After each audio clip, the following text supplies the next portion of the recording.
Bonjour à tous. Je ne suis vraiment pas un spécialiste du sensuaire, mais je suis plutôt ce qu'on pourrait appeler un passionné bouleversé.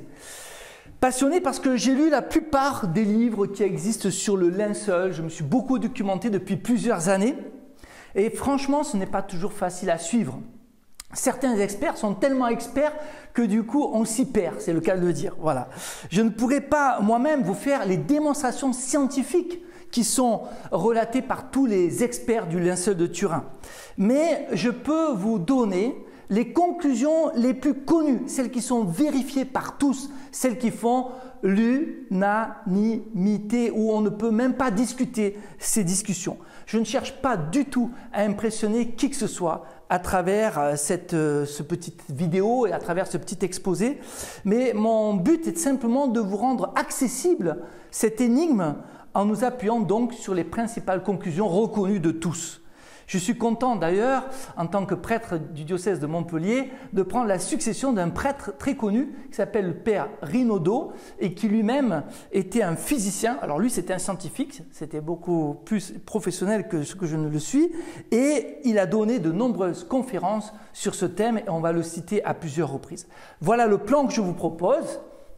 Premièrement, nous allons voir qu'est-ce qu'un linceul, tout simplement. Puis, dans un deuxième point, le parcours historique du linceul de Turin, d'où vient-il?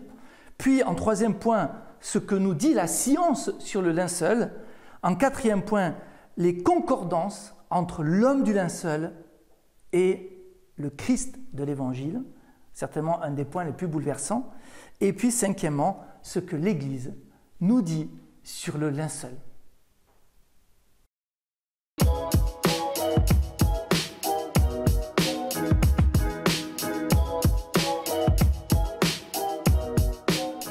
Maintenant, posons-nous la question, mais qu'est-ce qu'un linceul tout simplement? Alors, selon la tradition juive du 1er siècle, le linceul était un tissu dans lequel on enveloppait le cadavre. Vous voyez, comme ici. Donc, on prenait le cadavre que l'on mettait sur un tissu et on rabattait le tissu sur le cadavre et on le serrait avec des bandelettes au niveau des pieds et au niveau de la taille. Donc voilà ce qu'est le linceul. Faut-il parler de linceul ou de suaire?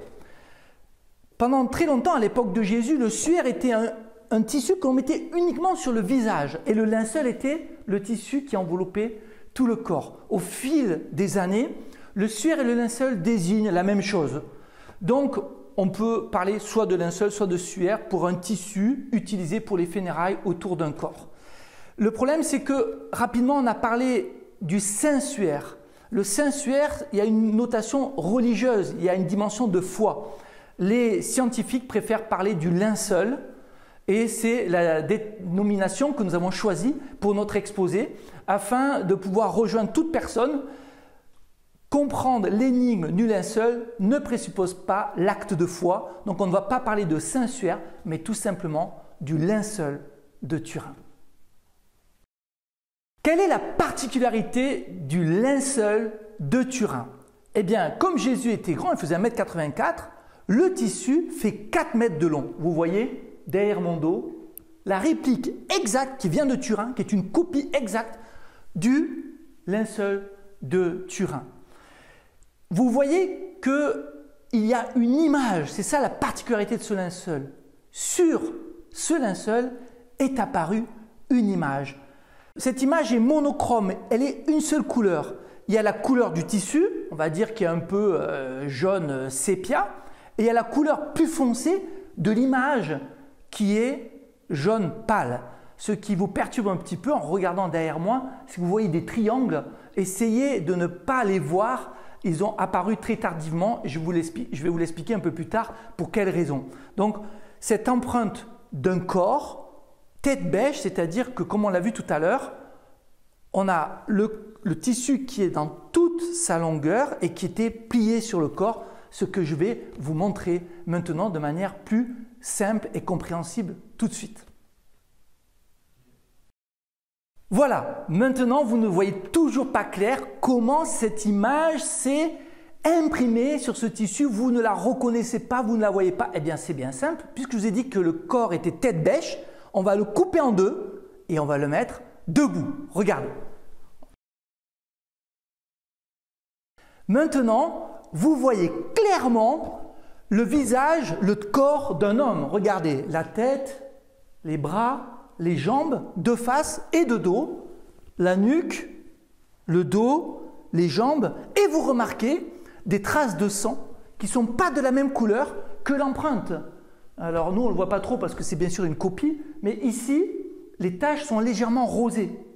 Taches de sang, taches de sang, taches de sang, taches de sang, pas tout à fait la même couleur que l'empreinte. La couleur du tissu, la couleur de l'empreinte dont on va parler bien sûr pour expliquer comment s'est-elle fait, et enfin, la couleur du sang.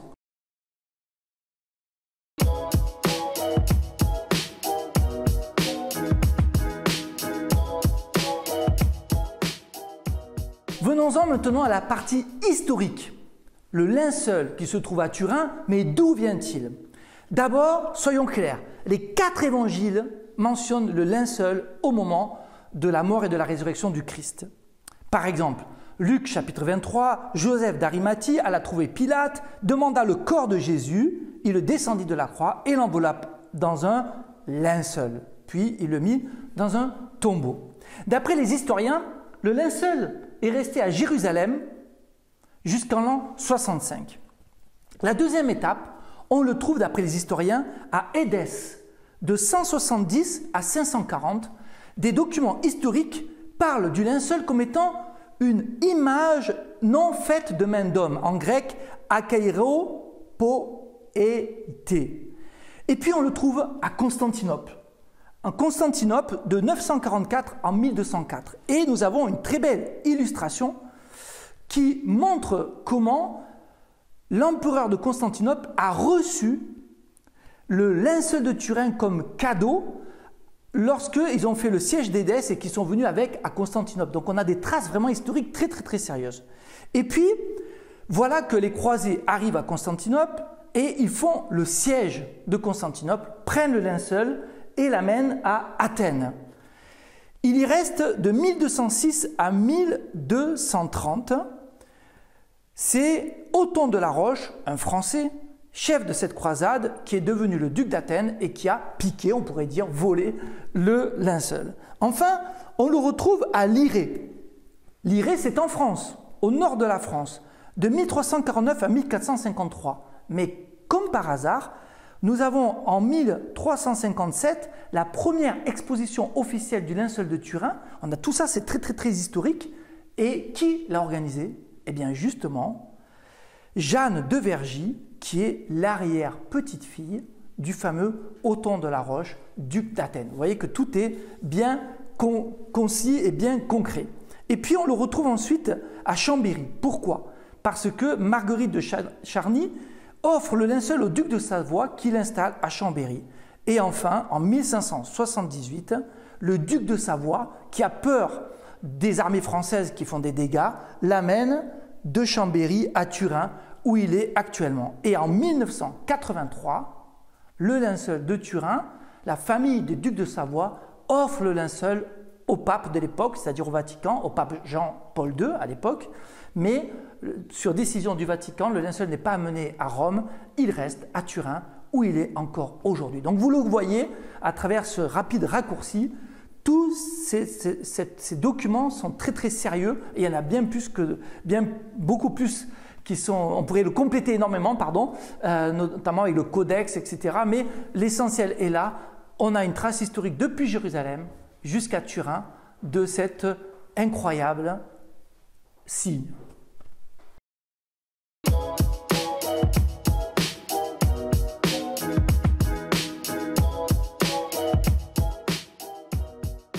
En 1532, il y a eu un grave incendie.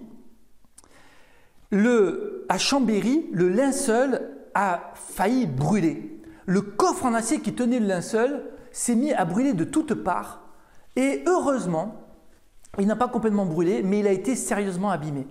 Au point qu'il était rangé, vous voyez, le linceul, je fais une miniature, était plié de telle manière qu'on voyait la tête. Hop, donc je le replie, paf, paf, paf, tel qu'il était plié à l'époque dans ce coffre. Tac, tac, tac, tac, tac, tac, voilà. Et donc, je ne sais pas si vous voyez, mais on voit la tête. Plié là-dedans. Le coffre brûle. Incendie.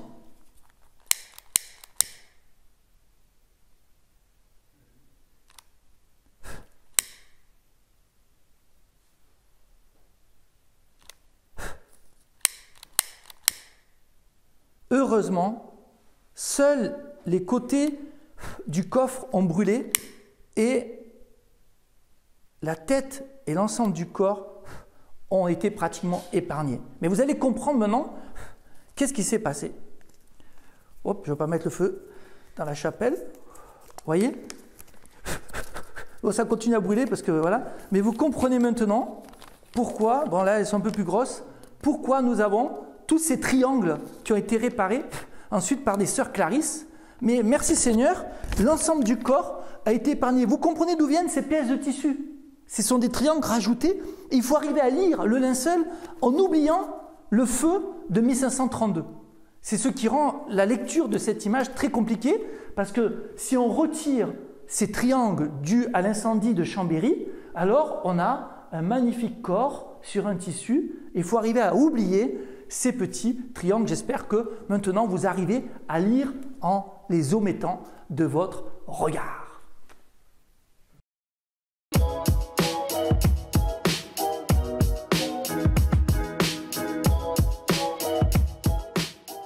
Venons-en maintenant à ce que la science nous dit sur le linceul. La première étape scientifique sur le linceul, c'est le choc de la photo. La photo a été inventée en 1839. Bon, vous savez très bien comment étaient les photos autrefois. Il y avait ce qu'on appelle un négatif. Bon, les jeunes, c'est plus compliqué pour vous parce qu'avec les photos numériques, avec nos téléphones, etc., on n'a plus cette étape-là. Mais on faisait une photo et tout ce qui était clair devenait foncé et réciproquement. Et donc, on mettait ce négatif dans un bain d'eau et ensuite, ça transformait et ça revenait un positif, la photo normale. Donc, il y avait cette étape qu'on appelait le négatif. Alors, Secondo Pia, en 1898, a l'autorisation de faire la photo du linceul. Il fait la photo à Turin pendant l'exposition de 1898 et quand il a cette fameuse plaque qu'on appelle le négatif, où tout ce qui est clair devient foncé et réciproquement, la plaque a failli lui tomber des mains. Car ce qu'il a vu, c'est un choc, le choc de la photo. Regardez ce qu'il a vu.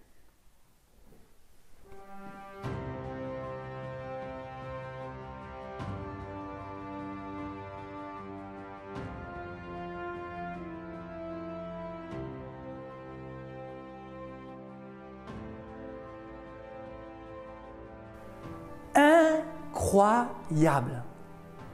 Tout ce qui est clair devient foncé, tout ce qui est foncé devient clair. Regardez la différence entre l'empreinte, l'original, et regardez maintenant le négatif.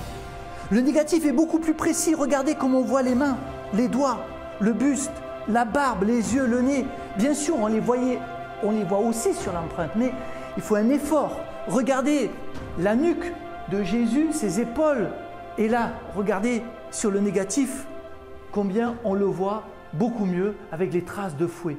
Donc c'est absolument impressionnant. Le linceul de Turin portait en lui le code de la photo.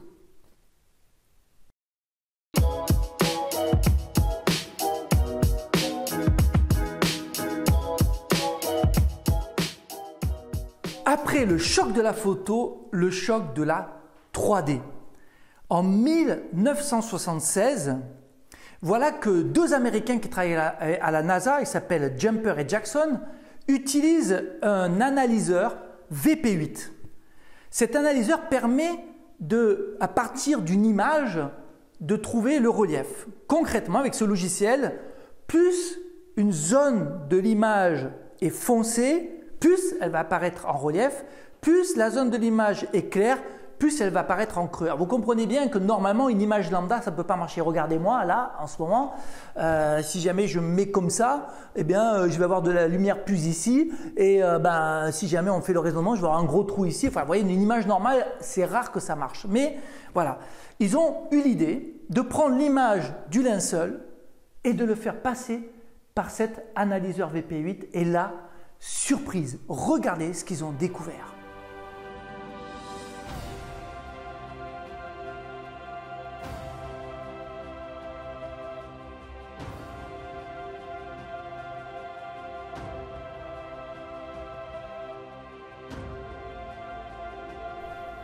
Incroyable!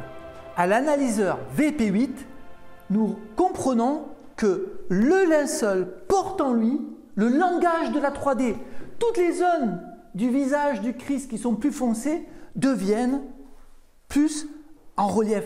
C'est extraordinaire. C'est, nous disent les scientifiques Jumper et Jackson, l'unique image qui porte un tel code. C'est absolument impressionnant. Après avoir eu le code de la photo du négatif, voilà que maintenant, en 1976, on découvre que le linceul a aussi le code du relief de la 3 dimensions.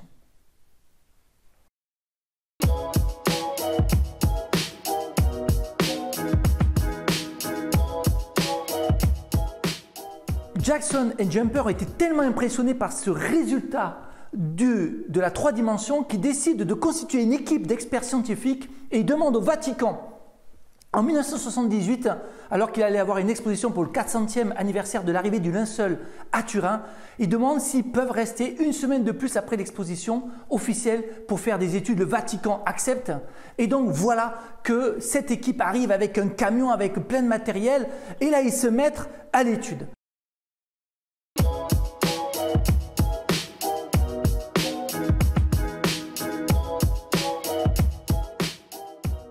Ils vont commencer d'abord par étudier le tissu. Le tissu est un tissu de lin et nous sommes presque sûrs que c'est un tissu qui date du 1er siècle à cause du système de tissage en sergé qui est très typique du 1er siècle. Bien plus, nous sommes sûrs que ce tissu a été tissé par une famille de juifs. Pourquoi? Parce qu'il n'y a pas de mélange de fibres végétales avec des fibres animales comme ça se fait habituellement pour renforcer le tissu avec par exemple de la laine. Là, il n'y a que de la fibre végétale. Or, c'est un principe chez nos frères juifs de ne pas mélanger le végétal et l'animal. Enfin, c'est un tissu très fin, très léger, seulement 0,3 mm d'épaisseur, ce qui en fait un tissu de qualité et de grand prix. Pour finir, un savant qui s'appelle Max Frey a pris des scotch et il a fait des prélèvements sur le tissu et il a découvert une quarantaine de pollens de plantes qu'on ne trouve que en Palestine.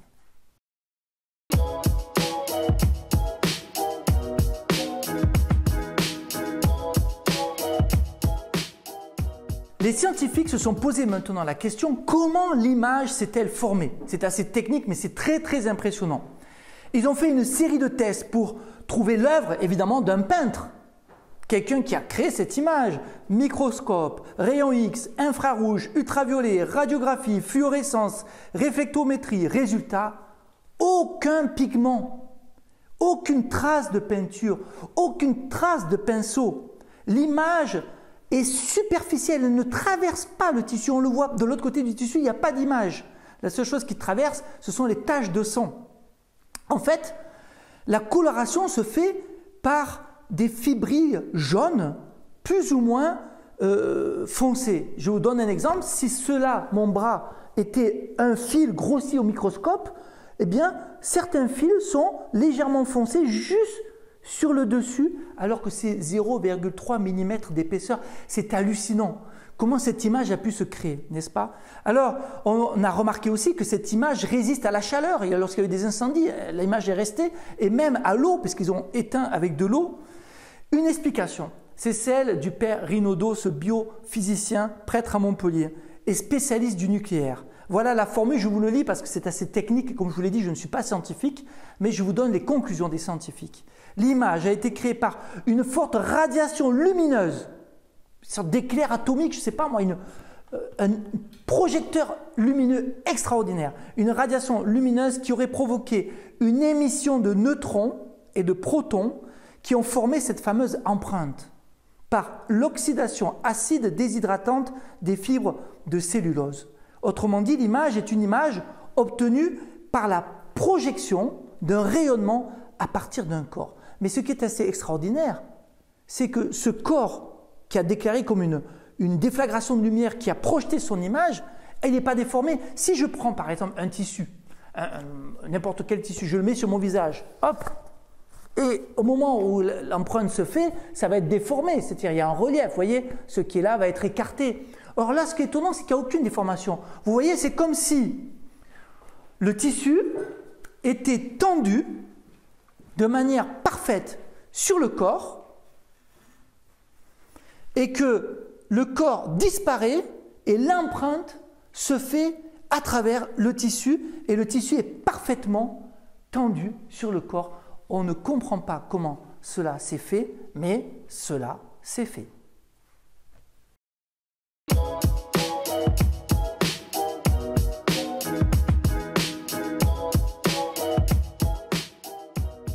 Venons-en maintenant au sang. Il y a de nombreuses taches sanguines. Le sang a d'ailleurs traversé la toile. La grosse tache ici au niveau du côté, ici sur le front. Tache de sang sur la nuque, tache de sang au niveau de la ceinture.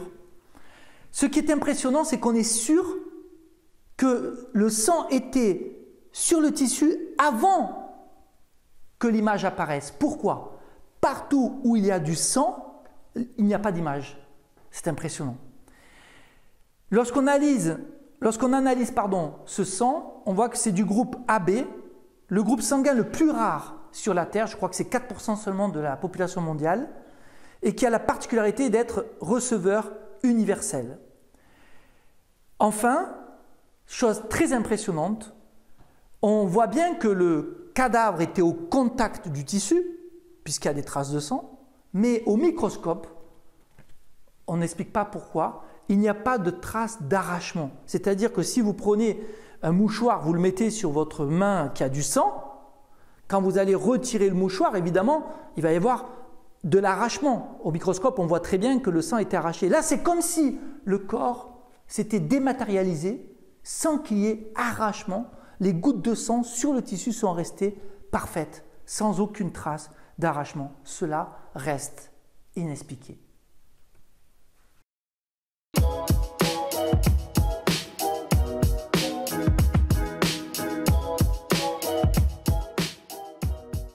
Le fameux Sturp donne ses conclusions 3 ans après ses études. Donc, études en 1978, conclusions en 1981. Je ne vais pas lire toutes les conclusions, mais les principales. Les voici.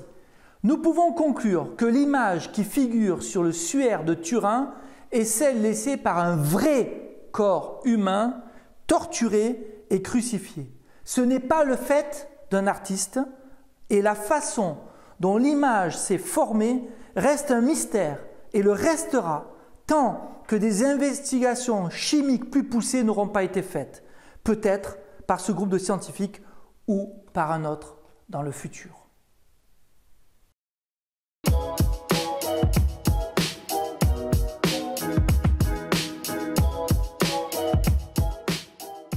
Oui, mais il y a la fameuse question du carbone 14.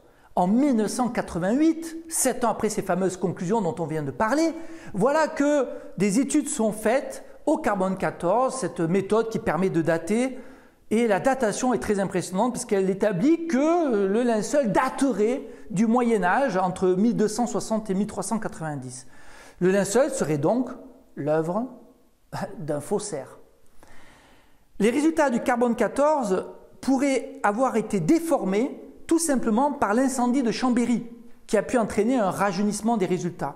Mais le père Rinaudot va beaucoup plus loin. Vous vous rappelez, le père qui est biophysicien. Il dit que la datation du carbone 14 a pu être aussi faussée par l'enrichissement dû à une forte radiation lumineuse dont je vous ai parlé tout à l'heure, celle qui a produit l'image, avec une forte émission de neutrons. Je le cite, « Un rayonnement par l'éclatement de particules de deutérium en protons et en neutrons donne une oxydation acide déshydratante de surface très proche de celle du linceul et le bombardement de neutrons apporte du C14 sur la cellulose, ce qui rajeunit le tissu. »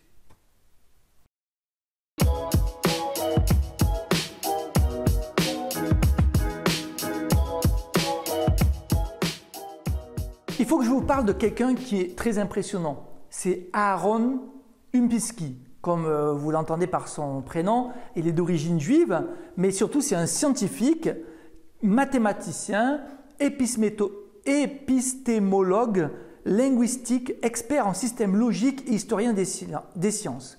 Un an après la fameuse datation de 88 au carbone 14, il a été sollicité pour faire une étude approfondie sur le linceul, puisque la datation du carbone 14 était complètement contradictoire avec tous les résultats du fameux STURP de 1978. Donc, qui avait raison? Il y a quelque chose qui n'allait pas. Il s'est mis au travail, il est même devenu une des références mondiales du linceul de Turin. Il a organisé un symposium à Rome en 1993 où il a donné toutes ses conclusions dans lesquelles il démonte catégoriquement la datation du carbone 14. Mais c'est surtout lui qui a mis en avant la fameuse énigme de le IRSC, c'est-à-dire I pour impression, R pour retrait, S sans contact. Bien qu'il ne soit pas chrétien, sa conclusion est ferme, la voici. Le linceul de Turin est la seule pièce archéologique à receler un signe de contradiction scientifique non explicable par la science la plus puissante de tous les temps, celle de l'impression, c'est-à-dire que l'image se soit imprégnée du cadavre, se soit imprégnée sur le tissu, retrait, que ce soit retiré sans qu'il y ait de contact à cause des gouttes de sang, comme je vous l'ai dit, et aussi le tissu qui était comme tendu sur le cadavre. Cette IRSC, c'est-à-dire impression retrait sans contact, ne peut pas être expliquée rationnellement, nous dit Aaron Umpinski, sauf si on relie ce retrait au phénomène de la résurrection du Christ.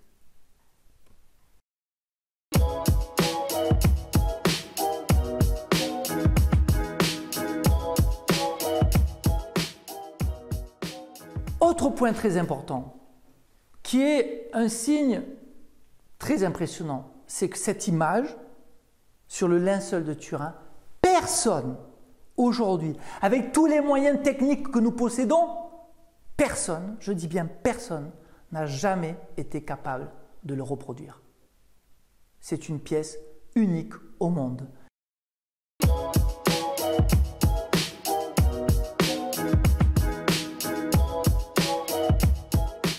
On pourrait conclure sur les 6 principales énigmes du linceul. Je vous les lis. Premièrement, comment l'empreinte du linceul peut-elle être un parfait négatif photographique? Deuxièmement, comment se fait-il que l'image porte en elle le code de la 3D? Troisièmement, comment l'image s'est-elle formée puisqu'on ne trouve aucune trace de peinture? Quatrièmement, comment est-ce possible que l'image soit si bien proportionnée alors que le tissu était lié au cadavre? Cinquièmement, comment le supplicié a-t-il pu se retirer sans contact puisque les caillots de sang n'ont même pas été arrachés? Sixièmement, enfin et surtout, pourquoi, avec tous les moyens d'aujourd'hui, aucun scientifique n'a jamais pu reproduire ce linceul?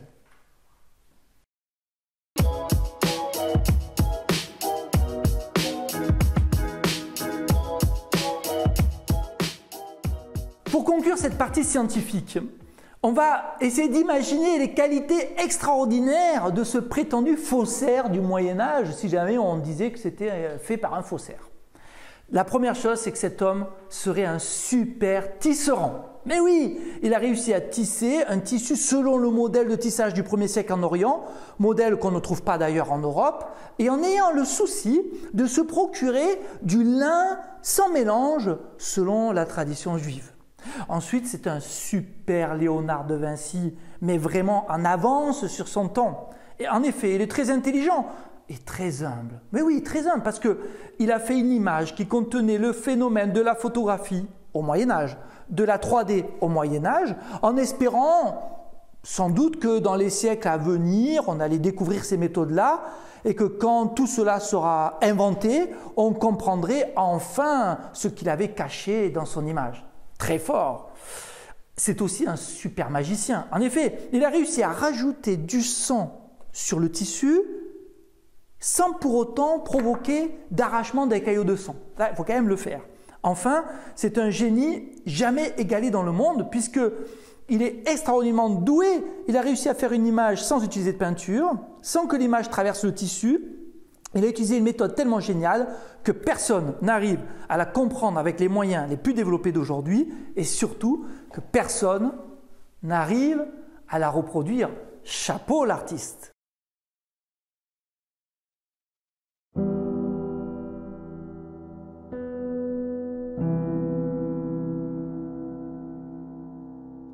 Nous arrivons maintenant dans la 4e partie de notre petit exposé, la partie la plus bouleversante. Ce sont les concordances assez précises et incroyables qu'il y a entre l'homme du linceul et le Christ des évangiles. Ceux parmi vous qui êtes croyants, je vous invite à accueillir cette dernière partie dans une certaine contemplation. La première chose que l'on peut dire, c'est que l'homme du linceul est un homme de type sémite. Il fait 1,80 m, il pèse entre 77 et 80 kg et il a environ entre 30 et 40 ans, ce qui correspond à l'âge de Jésus lorsqu'il est mort. Enfin, il a une barbe à 2 pointes, ce qui était une barbe très courante chez les Sémites. De l'Évangile selon saint Matthieu, au chapitre 26, verset 63. Alors le grand prêtre déchira ses vêtements en disant : « Il a blasphémé, pourquoi nous faut-il encore des témoins ? Vous venez d'entendre le blasphème. Quel est votre avis ? » Ils répondirent : « Il mérite la mort. » Alors ils lui crachèrent au visage et le giflèrent. D'autres le rouèrent de coups en disant : « Fais-nous le prophète, ô Christ, qui t'a frappé ? » L'homme du linceul avait la barbe arrachée. C'était la tradition chez les Juifs d'arracher la barbe de quelqu'un qui venait de blasphémer. Nous l'avons entendu. Jésus a été accusé de blasphème. L'homme du linceul a reçu des coups sur le visage, il a le nez cassé. Nous l'avons entendu, on l'a frappé au visage. L'homme du linceul concorde avec les évangiles. De l'Évangile selon saint Jean au chapitre 19. Pilate fit saisir Jésus pour qu'il soit flagellé. Les soldats tressèrent avec des épines une couronne qu'ils lui posèrent sur la tête. Puis, ils le revêtirent d'un manteau de pourpre. Ils s'avançaient vers lui et ils disaient : « Salut à toi, roi des Juifs !» Et ils le giflaient. Pilate, de nouveau, sortit dehors et leur dit : « Voyez, je vous l'amène dehors pour que vous sachiez que je ne trouve en lui aucun motif de condamnation. » Jésus donc sortit dehors, portant la couronne d'épines et le manteau pourpre. Et Pilate leur déclara : « Voici l'homme. » Quand ils le virent, les grands prêtres et les gardes se mirent à crier : « Crucifie-le, crucifie-le » Pilate leur dit : « Prenez-le vous-même et crucifiez-le. Moi, je ne trouve en lui aucun motif de condamnation. » Ils lui répondirent : « Nous avons une loi, et suivant la loi, il doit mourir, parce qu'il s'est fait fils de Dieu. » Dès lors, Pilate cherchait à le relâcher, mais des Juifs se mirent à crier : « Si tu le relâches, tu n'es pas un ami de l'empereur. Quiconque se fait roi s'oppose à l'empereur. » Alors Pilate leur livra Jésus pour qu'il soit crucifié. L'homme du linceul a été durement flagellé. Vous imaginez, on a retrouvé sur son dos, sur son corps, 120 traces de coups de fouet. Vous voyez, regardez, rien que sur son dos, le nombre de traces que l'on voit, avec des fouets à osselets spécifiques. Or, la loi juive n'autorisait pas à dépasser 40 coups de fouet, parce qu'au-delà de 40 coups de fouet, il y avait un risque de mort. Il en a reçu 120. Pourquoi ? Tout simplement parce que le droit romain, lui, ne mettait pas de limite. Nous savons que l'homme du linceul a donc été fouetté par des Romains, ce que confirme l'Évangile. Remarquons aussi que l'homme du linceul a été flagellé puis crucifié. Or, la loi romaine interdisait de cumuler cette double peine. On était soit flagellé, soit crucifié, mais pas les deux.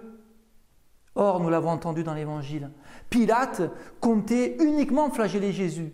Il a tout fait pour qu'il ne soit pas crucifié, mais finalement, à force de subir l'insistance des Juifs, il a fini par céder. Et donc, de la flagellation, Jésus a été envoyé à la crucifixion, ce qui concorde exactement avec les évangiles. De l'Évangile selon saint Matthieu au chapitre 27. Les soldats du gouverneur emmenèrent Jésus dans la salle du prétoire et rassemblèrent autour de lui toute la garde. Ils lui enlevèrent ses vêtements et le couvrirent d'un manteau rouge. Puis, avec des épines, ils tressèrent une couronne et la posèrent sur sa tête. Ils lui mirent un roseau dans la main droite, et pour se moquer de lui, ils s'agenouillaient devant lui en disant « Salut, roi des Juifs !» Et après avoir craché sur lui, ils prirent le roseau et ils le frappaient à la tête. Quand ils se furent bien moqués de lui, ils lui enlevèrent le manteau, lui remirent ses vêtements et l'emmenèrent pour le crucifier. L'homme du linceul a reçu une couronne d'épines, c'est très net. On le distingue vraiment, notamment sur la face dorsale, au niveau de sa tête. On imagine combien cette couronne était violente. Aucun document historique du temps des Romains ne rapporte une telle habitude ou tradition de couronner quelqu'un qui a été flagellé. Cela correspond exactement à la scène des évangiles où l'on voit que les Romains se moquaient de Jésus parce qu'ils disaient « Alors te voilà, roi des Juifs », comme nous l'avons entendu dans l'Évangile. Donc voilà, cet homme du linceul, comme Jésus, a reçu la couronne d'épines. De l'Évangile selon saint Jean, chapitre 19, verset 18. Jésus, portant lui-même sa croix, sortit et gagna le lieu dit du crâne, appelé en hébreu Golgotha. L'homme du linceul a porté lui-même sa croix. On le voit nettement sur son épaule, la trace de la poutre qu'il portait sur son dos, sur ses épaules. Cela correspond encore une fois avec l'homme Jésus, comme on vient de l'entendre dans l'Évangile. Ce n'était pas le cas pour tous les crucifiés. Ils n'ont pas tous fait un chemin de croix. Parfois, ils étaient comme les deux larrons, sans doute à peine arrivés et crucifiés sur place. Mais lui, il a traversé la ville en portant lui-même sa croix. Encore une correspondance entre l'homme du linceul et le Jésus des Évangiles. De l'Évangile selon saint Luc, au chapitre 23, verset 33. Lorsqu'ils furent arrivés au lieu dit Golgotha ou Calvaire, là ils crucifièrent Jésus, avec les deux malfaiteurs, l'un à droite et l'autre à gauche.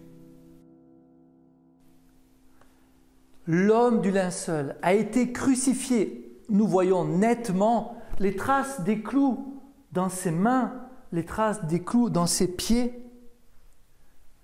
Mais pourquoi l'homme du linceul a-t-il justement les traces des clous dans le poignet et non pas dans la paume des mains, alors que la plupart des représentations montrent la crucifixion avec les clous dans les pommes. Eh bien voilà que le linceul nous a donné une indication précieuse sur les crucifixions de l'époque. En effet, les crucifixions se sont arrêtées avec la conversion de Constantin au IVe siècle. Et puis les représentations sont venues très tardivement, 5e, 6e, même 7e siècle. Donc les artistes savaient que les crucifiés avaient un clou dans les mains et dans les pieds, mais ils mettaient les clous là où semblait naturel. Le docteur Barbet, suite à l'expérience de 1978, a fait des études sur des cadavres. Et il a accroché un cadavre avec un clou dans la pomme. Ça ne tenait pas, ça se déchirait. Le corps ne tenait pas. Mais en mettant le clou dans le poignet, à ce moment-là, le cadavre pouvait tenir. Mais, phénomène très particulier, en faisant cela, ça appuyait sur un nerf qui faisait rentrer le pouce à l'intérieur de la pomme. Or, regardez ce détail très surprenant. Le Christ non seulement a le clou au niveau du poignet, ce qui correspond exactement aux études faites par le docteur Barbet, mais en plus, on ne voit pas les 2 pouces. Encore une fois, l'homme du linceul correspond exactement à la crucifixion de Jésus au 1er siècle, mais avec un signe, c'est-à-dire que c'est le linceul lui-même qui nous a donné de mieux comprendre où et comment se faisait la crucifixion dans les premiers siècles. De l'Évangile selon saint Jean, chapitre 19. Comme c'était le jour de la préparation, c'est-à-dire le vendredi, il ne fallait pas laisser les corps en croix durant le sabbat, d'autant plus que ce sabbat était le grand jour de la Pâque. Aussi, les Juifs demandèrent à Pilate qu'on enlève les corps après leur avoir brisé les jambes. Les soldats allèrent donc briser les jambes du premier, puis de l'autre homme crucifié avec Jésus. Quand ils arrivèrent à Jésus, voyant qu'il était déjà mort, ils ne lui brisèrent pas les jambes. Cela, en effet, arriva pour que s'accomplisse l'Écriture. Aucun de ses os ne sera brisé. Les Romains, nous le savons, avaient pour habitude de briser les jambes des crucifiés. Pourquoi ? Pour accélérer leur mort. Les crucifiés mouraient par étouffement. Ils s'appuyaient sur leurs pieds pour pouvoir respirer, ils tiraient sur leurs mains et puis ils s'affaissaient au bout d'un moment parce qu'ils ne tenaient plus et ce mouvement se répétait malheureusement très longtemps. Et habituellement on brisait les jambes pour que le supplicié ne puisse plus s'appuyer sur ses jambes et du coup il mourait très rapidement par asphyxie. Et on sait que Jésus, alors qu'il a été crucifié, n'a pas eu les jambes cassées comme ça se faisait habituellement, même pour ceux qui étaient déjà morts, systématiquement ils arrivaient à casser les jambes, mais là ils sont arrivés, il est déjà mort, et ils ne lui ont pas brisé les jambes pour que s'accomplisse, on vient de l'entendre, dans l'Évangile, la parole d'Isaïe, aucun de ses os ne sera brisé. Encore une magnifique, touchante correspondance entre l'homme du linceul et Jésus des Évangiles. De l'Évangile selon saint Jean, au chapitre 19, verset 33. Quand ils arrivèrent à Jésus, voyant qu'il était déjà mort, ils ne lui brisèrent pas les jambes. Mais un des soldats, avec sa lance, lui perça le côté. L'homme du linceul a une plaie béante sur le côté droit. Nous la voyons. Heureusement, l'incendie ne l'a pas complètement effacée. Le docteur Barbet, celui qui a travaillé le côté chirurgical de l'homme du linceul, a découvert que la dimension de la plaie correspondait exactement aux dimensions d'une lance romaine, 48 mm sur 15 mm. Il a aussi constaté que la plaie du supplicié est restée béante. Cela est un signe qui montre que le cadavre, était déjà mort au moment où il a reçu le coup de lance. Sinon, la plaie n'aurait pas la même réaction si le coup de lance avait été donné de son vivant. Encore une fois, l'homme du linceul, la plaie du côté de l'homme de linceul correspond exactement à ce que nous avons entendu dans l'Évangile. Jésus, déjà mort, a reçu un coup de lance sur le côté et il en est sorti du sang et de l'eau. De l'Évangile selon saint Jean au chapitre 19. Après cela, Joseph d'Arimathie demanda à Pilate de pouvoir enlever le corps de Jésus. Et Pilate le permit. Joseph vint donc enlever le corps de Jésus. Nicodème vint lui aussi. Il apportait un mélange de myrrhe et d'aloès, pesant environ 100 livres. Ils prirent donc le corps de Jésus, qu'ils lièrent de linge. Matthieu précise qu'ils l'enveloppèrent dans un linceul de grand prix.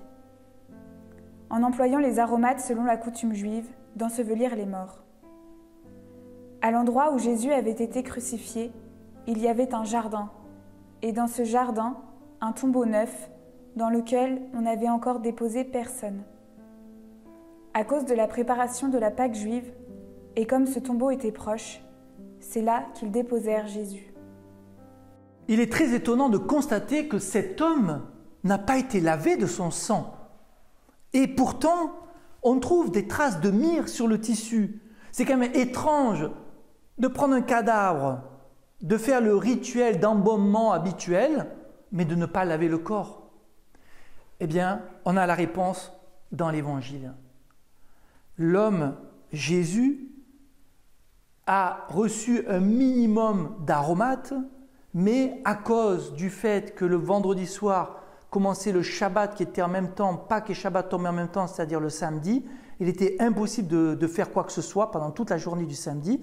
Donc ils sont revenus le dimanche matin à la fin du Shabbat pour pouvoir finir de laver le corps et de finir l'embaumement.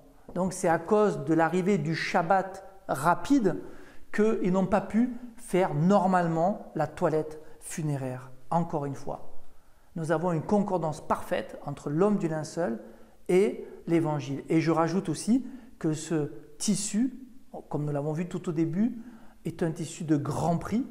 Et nous avons vu dans l'Évangile que Joseph d'Arimathie, qui était assez riche, avait logiquement pris un tissu immaculé, un tissu de grand prix pour ensevelir Jésus.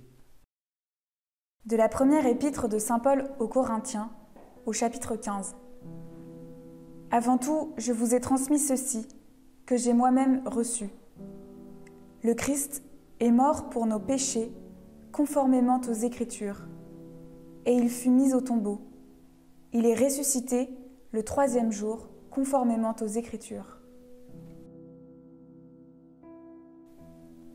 Nous savons que les chairs commencent à se décomposer après 40 heures. Or, il n'y a aucune trace de putréfaction sur le linceul.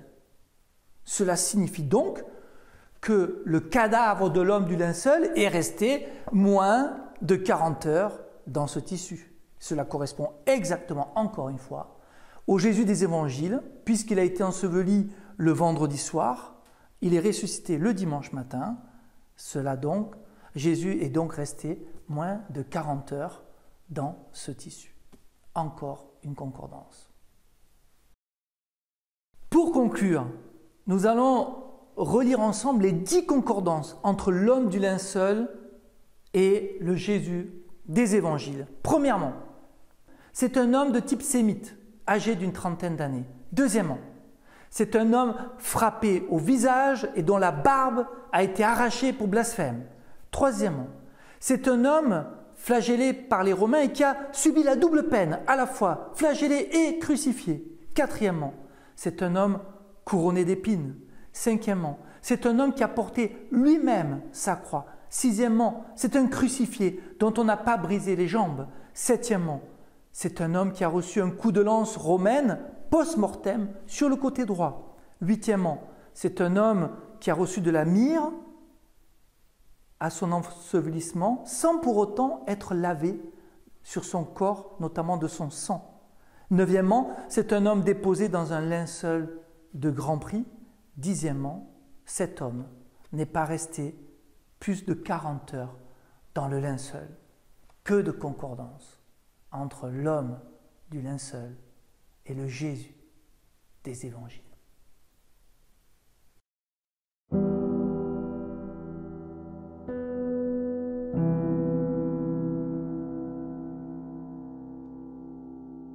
Cinquième Et dernière partie de notre petit exposé, que dit l'Église sur le linceul de Turin? Les 3 derniers papes sont tous allés se recueillir devant le linceul. Voici les phrases les plus importantes de chacun des papes. Jean-Paul II disait « Le Saint-Suaire est une provocation de l'intelligence, ce qui compte surtout pour le croyant, est que le Saint-Suaire est le miroir de l'Évangile. » Le pape Benoît XVI, que nous dit le Saint-Suaire? Il parle avec le sang, et le sang est la vie. Le Saint-Suaire est une icône écrite avec le sang d'un homme flagellé, couronné d'épines, crucifié et transpercé au côté droit.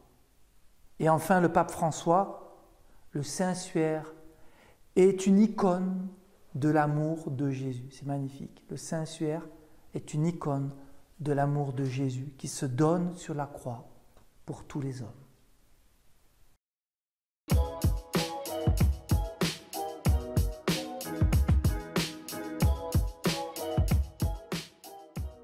Venons-en maintenant à notre conclusion. Le linceul n'est pas une preuve de la mort et de la résurrection du Christ, car une preuve nous obligerait à croire. C'est une preuve par A plus B, la conclusion est obligatoire. Or, la résurrection du Christ sera toujours le fruit d'une adhésion libre de notre cœur et de notre foi. Regardez un petit exemple qui nous est relaté dans l'évangile de Jean au chapitre 11 à propos de l'épisode de la résurrection de Lazare. Jésus ressuscite Lazare, cet homme qui était dans le tombeau depuis 4 jours déjà. Lazare sort avec ses bandelettes. Le mort sortit, les pieds et les mains liés par des bandelettes, le visage enveloppé d'un suaire. Jésus leur dit « Déliez-le, laissez-le aller ». Beaucoup de Juifs qui étaient venus auprès de Marie et avaient donc vu ce que Jésus avait fait, crurent en Jésus. Mais quelques-uns allèrent trouver les pharisiens pour leur raconter ce qu'il avait fait, et à partir de ce jour-là, ils décidèrent de tuer Jésus. Vous voyez bien qu'on peut être témoin de la résurrection d'un homme comme Lazare, de le voir marcher alors qu'il était mort depuis 4 jours, et pourtant ne pas croire. La foi ne vient pas des preuves. La foi vient d'une adhésion du cœur. Cependant, les signes peuvent justement entraîner cette adhésion du cœur. Si le linceul n'est pas une preuve, il est cependant un signe extraordinaire qui nous montre un chemin. Vous voyez, un panneau de signalisation peut nous dire « Jérusalem, c'est par là ». On n'est pas obligé d'y aller, mais on a une indication. On peut prendre la direction. Le linceul indique clairement que Jésus est mort, qu'il a été enseveli dans un linceul et qu'il est ressuscité. Pendant des siècles, les chrétiens ont vénéré le linceul comme une relique, comme l'image du Christ, une image non faite de main d'homme. Et puis la science est intervenue, la science depuis la photographie et surtout depuis 1978 et avec les études plus récentes que nous venons de découvrir à travers cette petite exposé. Aujourd'hui, grâce à la science, notre génération peut comprendre à quel point le linceul est bien plus qu'une simple relique, qu'une simple image pieuse. Pas de traces de peinture, code de l'image photo, code de l'image 3D, impression et retrait sans contact, nombreuses correspondances entre l'homme du linceul et le Jésus des évangiles. À l'époque de la science et de l'image, le linceul devient un signe de la mort et de la résurrection du Christ pour aujourd'hui, pour notre génération, pour les jeunes en particulier. Il est vrai. Oui, frères et sœurs, il est vrai qu'on peut tout à fait croire sans avoir de signe. Saint Jean le dit à propos de saint Thomas, lorsque Jésus apparaît à saint Thomas et qui lui dit « Bienheureux ceux qui croient sans avoir vu ». Mais rappelons-nous qu'une semaine avant, le même saint Jean, lorsqu'il arrive au tombeau, il rentre, il voit les linges et il nous dit au chapitre 20, verset 8, « Il vit et il crut ». Alors, au moment de conclure ce petit exposé, j'espère que, grâce au linceul de Turin, chacun pourra suivre le signe pour avancer dans la bonne direction. et que nous pourrons dire avec saint Thomas, lorsqu'il a vu de ses propres yeux le Christ ressuscité, « Jésus, tu es mon Seigneur et mon Dieu. » Amen.